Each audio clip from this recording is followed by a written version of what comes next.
So we're back to October, coming up to Halloween 2011. It was the last time there was a bonfire across the road from me in the field. They've never done it since. So I actually ordered a kind of a Clint Eastwood costume. Now, I never dressed up for Halloween. Well, except when I was a little kid, 5 or 6 years of age or something. But I obviously I had a new sense of confidence because I had lost all the weight. I actually thought I was, well, not great, but, when I was getting achieved a lot. I was living in Cloud Cuckoo land if I thought that. So I got a Clint Eastwood costume, the poncho, the hat, and gun belt, and the toy gun, and spores on the back of the shoes now, or the whatever, and a cigar, like that was a real cigar. So I dressed up like that, and I grew a beard at the time as well, obviously. I remember after, I noticed one of the ladies, she's straight, by some coincidence, she was sitting out at the front of my house, not in the front of my house, obviously, the wall at the front of my garden, at the very front of it, like, not near my window, obviously, at the wall at the, look, I think you know what I'm saying here.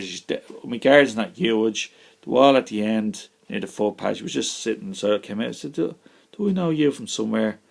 She actually she worked in the post office where I used to go up to, But I had noticed she hadn't been there for several weeks.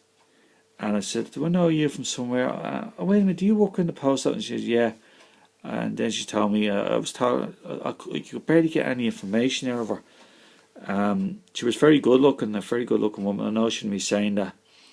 But I was surprised, and she said to me, I don't work there any longer, and I kind of knew straight away. I believed it because I hadn't seen her for several weeks.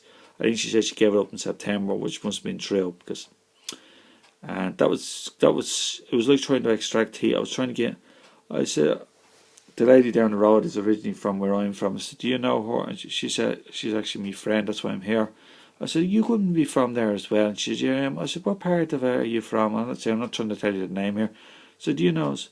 I could barely. That was about as much information as I could get out of her. It was like the Gestapo couldn't get any. This woman, if you wanted anyone to keep a secret, this was the lady. She was very good looking. I was going to try and pay her a compliment by saying, well, I said I better not, because you wouldn't take any notice of it. I was going to say, you're a very beautiful lady, very beautiful woman. She probably wouldn't have said it, and then I would have said a second. I already heard you the first time. I know that's the kind of lady she was. I mean, obviously, we don't stand a chance, so I just gave up. I mean, you can't make a woman love you if she, I wasn't going to love you, go on a date with her, and if she doesn't, you can't put a gun to her head, So, I mean, obviously, I'm not Mr. Handsome, obviously, and secondly, I don't have any money, so I've never seen her since. I've never bumped into her since. She probably has her own car or something, but I've never seen her since that night, 31st, the night of Halloween, 31st of 2011, so, it's nearly 4.5 years now. I've never seen her since. Very mysterious lady. Just disappeared like that. I don't know. I'll just move on anyway. So Halloween was over. As I said, I must have had a little bit more confidence because I lost weight. I dressed up for the first time in costume, and then I was trying my best with it, but I knew I didn't stand a chance with the lady, so I gave that up. So that Christmas, obviously, went down to my mother's again, came back. The weather that winter was very dry. It was the driest winter of all time, I think. Yeah. And but it was very cloudy and windy, but very dry. And what happened? I went to a place to help my hair grow back, but I didn't tell them what was really causing it. They just probably thought it was male pattern baldness. I wasn't going to tell them it was a male problem, because there were women there, but no offence against them. They were just doing that. But I had to pay quite a lot of money for it. They gave me a tiny little discount because I was on disability. They killed themselves.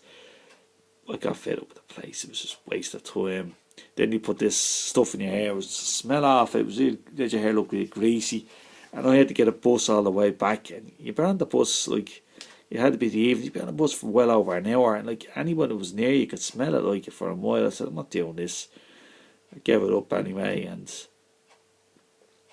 I moved on, and we're in 2012. As I said, the winter. Then it started to rain. Started late April, early May. It usually makes up for it. It was raining very heavy for. We tended to get lucky in the part of Dublin that it would rain in the west mostly during. By the time we got out, it would rain at night time. So a couple of inches of rain fall overnight, and I noticed the volume of the river began to rise and rise up to nearly the brinks of the walls to hold it in. And it made up for the very dry winter and the previous dry summer, and then it was nearly every day it was raining, or every second, but a couple of inches of rain and fall through each month. It was one of the wettest summers, they said at the time, but you had to remember the previous summer was very dry but cool, and then that winter was the dry, so I had to make up for the difference. So that we went through that year. My GP was now gone, so I was with a different doctor. I forgot to mention that for about a year or so now. I was with her for longer than that because my mother asked me one day, did she notice that she had lost the weight? So I must be with her before I went on a diet. So that would have been 2011. You see, this is now like edited or anything. So I must have been with her at least a few months before my diet, and she never mentioned one word about it. Not that I'm offended by it, but she didn't seem to notice that I lost so much weight. And now we're going back to 2012. My father passes away in November, very suddenly. He dies very quickly, and he's in hospital, of course. He's only there for no more than 2 days maximum, and he's treated appallingly, which is nothing unusual, as you know from talking to me. I'm going to go on. The next time I talk to you is November 2012, is when my father passes away, and I'll let you know what everyone thinks. God bless, bye, thanks everybody.